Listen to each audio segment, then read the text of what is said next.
Welcome into another edition of Coffee with Coach presented by Tim Hortons alongside Amherst head coach Seth Appert. I'm Andrew Mossbrooks, and the Americans are coming off getting 3 points out of a possible 4 on the first weekend of the season. Can't complain too much about that.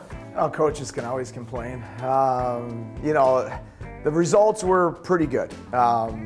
We did a really good job. We had resilience in both games. We were down 2-0 at home. We got back to having a 3-2 lead. I wish we would have closed that. And then we were down 4-1 on the road against a really good team that was fresh when we played the night before. That's a hard game to come back in. So love that, love the togetherness and the resilience the group showed, but we were pretty sloppy in areas that we need to get better in. Who are some of the players that impressed you in those first 2 games of the season? I think that in game 2 especially, I thought that in particular, Mersch, Davies, Ryan Johnson, Brett Murray, Ethan Prow, with Hauser, kind of willed us back. Those guys, that didn't mean the other guys didn't do stuff, right? Obviously, Kulik had a big goal and assist. Rosane was on the score sheet. Kisakov was really good in that game. So there's some good things there from some of the younger guys. But from a coach perspective, the level of competitiveness and will that some those guys showed, which is impressive out of Johnson as a rookie.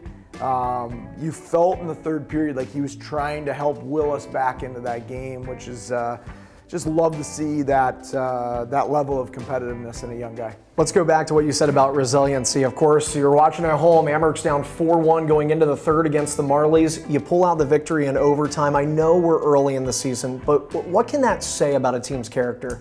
Yeah, it's really good, and that's why those guys that I mentioned, a lot of them are guys that we intentionally bring to be around us, to lead us, like Mersch. But Davies has become such a huge piece of what we do here in the last couple of years. We got in the hotel at like 2 o'clock. They didn't play, so they're fully rested. It's their home opener.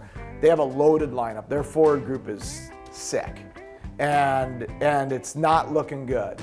And the fact that we didn't give in to being tired and down 4-1, great things. But at the same point in time as a coach, that some of the things that we did collectively in those 2 games aren't a recipe for long-term success. You got 2 games down, 2 more coming up this week in Laval. We'll be back to talk about it next week on another edition of Coffee with Coach presented by Tim Hortons.